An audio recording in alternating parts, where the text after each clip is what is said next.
السلام علیکم، نمسکار، ست شری اکال۔ میں ہوں شاطق شاہ، آپ دیکھ رہے شاشن بھارتی نیوز۔ آئیے ایک نظر کچھ خاص خبروں پر۔ دھنیہ واد۔ اور روہنگیائی لوگ رہتے ہیں، اس کے بعد مالیگاؤں شہر کے نمائندے کا خاموش رہنا اور شہر کی عوام کا پریشان ہونا، اس بے چینی کو دیکھتے ہوئے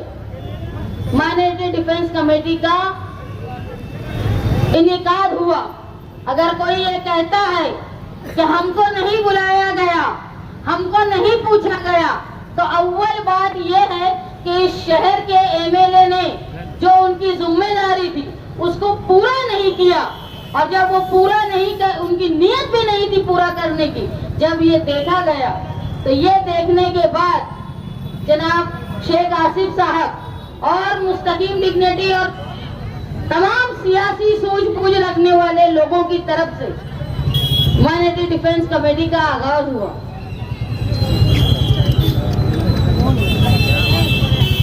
مالیگاؤں شہر مسلسل اقلیت کی آبادی کی زیادہ ہونے کی وجہ سے یہاں پر نشانے کا شکار ہو رہے ہیں۔ کسی نے کہا،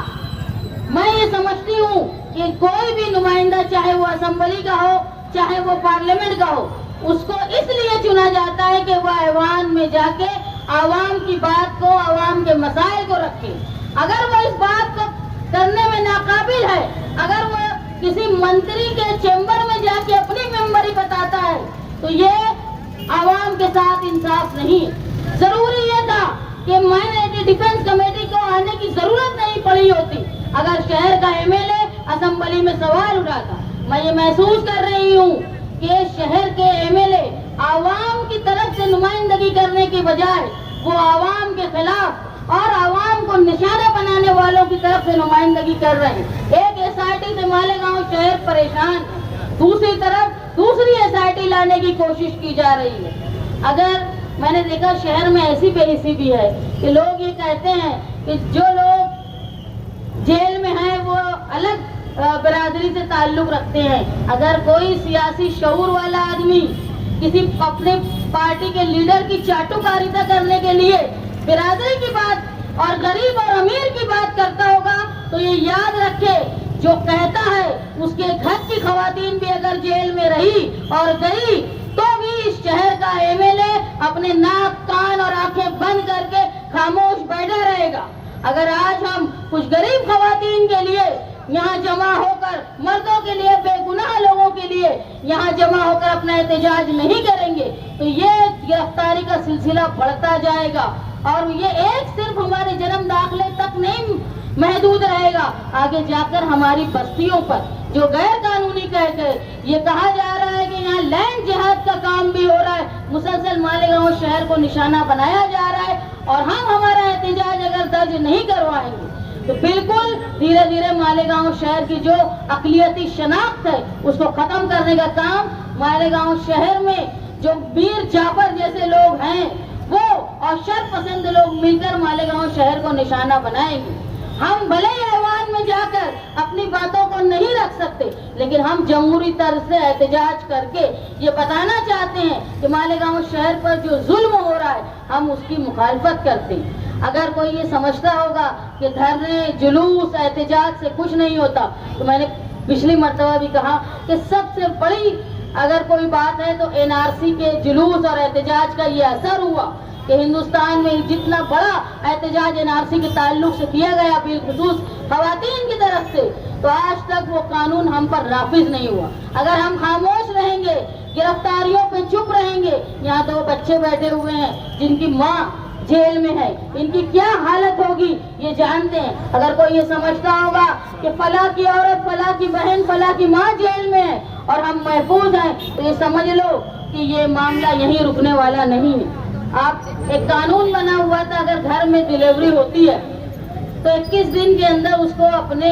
کارپوریشن میں اس کا اندراج ہو، لیکن ابھی آنگن واڑی اور جو میڈیکل ہیلپ کرنے والے خواتین ہیں ان کو پنچنامے کی ذمہ داری دی گئی۔ اگر آگے جا کے ان پر کیس ہوتا ہے، وہ جنم داخلے پر سوال آتا ہے، تو آنگن واڑی والے، نیما والے اور جو ہیلتھ ورکر ہے ان پر بھی کیس ہوگا۔ اس لیے میری کارپوریشن سے یہ درخواست ہے کہ بے گناہ جو لوگ نوکری پہ نہیں ہے، نیم سرکاری طرز پہ کام کرتے ہیں، ان کو اس معاملے میں پھنسایا نہ جائے۔ اگر آپ کے پاس پربات ہے تو اس میں نوندنی کا کام جس طرح سابق طریقے سے ہوتا تھا اس کو قائم رکھا جائے۔ مالیگاؤں شہر ایک SIT سے پریشان ہے، اگر یہ روکا نہیں گیا تو دھیرے دھیرے اور انجام خراب ہوگا۔ ہماری مالے کی ڈیفنس کمیٹی کے دروازے سب کے لیے کھلے ہیں، بس نیت صاف ہونی چاہیے۔ سیاسی فائدے کو کنارے رکھ کر عوامی، ملی اور اقلیت کے فائدے کے لیے ظلم جن پر ہوتا ہے اس کے خلاف اگر اب آواز اٹھانے کے لیے آئیں گے تو ہم نے کسی خاص آدمی کو آنے کے لیے روکا نہیں ہے، بلکہ ان کے ناکارہ ہونے کی وجہ سے یہ کمیٹی کا نفاذ ہوا۔ اگر کوئی بہت اچھک ہے کہ وہ آنا چاہتا ہے تو کسی کو روک نہیں ہے۔ شہری مفاد کے لیے ہر کوئی یہاں شامل ہو سکتا ہے اپنی پارٹی کے مفاد کو بالائے طاق رکھتے ہوئے۔ میری مالیگاؤں شہر کی عوام سے درخواست ہے کہ آپ سچائی کو سمجھے۔ جن کی ذمہ داری تھی وہ خواب و خرگوش میں ہے، وہ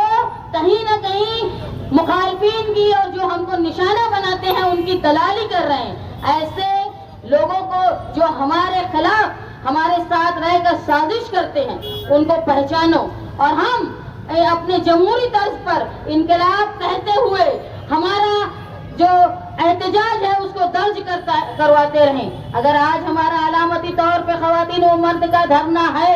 اور ہم بڑی تعداد میں آج یہاں جمع ہیں، اس کے باوجود بھی اگر ہمارے ساتھ انصاف ملنے میں دیری ہوگی، ہمارا انصاف ملنے میں ہم کو روکا جائے گا، تو یقیناً یہ شاسن پرشاسن یہ سمجھ لے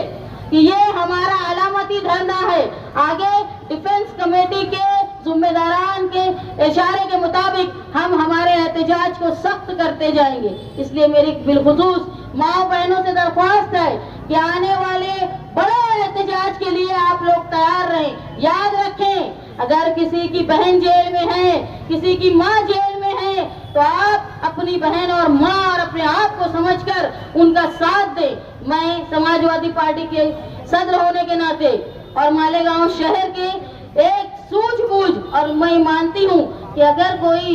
یہ SIT کے خلاف نہیں بولتا ہے تو اس کو ملی اور قومی درد نہیں، وہ اپنے آپ کو بچا رہا ہے یا اپنے آپ کو بیچ رہا ہے فرقہ پرستوں کے حوالے کیے۔ میں اپنی ذاتی اور سیاسی ذمہ داری سمجھ کے مالیگاؤں شہر پہ ہونے والے ہر ظلم کے خلاف آپ لوگوں کا ساتھ دوں گی۔ میری پارٹی کے ساتھ آپ لوگوں نے بولنے کا موقع دیا، میں آپ کی شکر گزار ہوں۔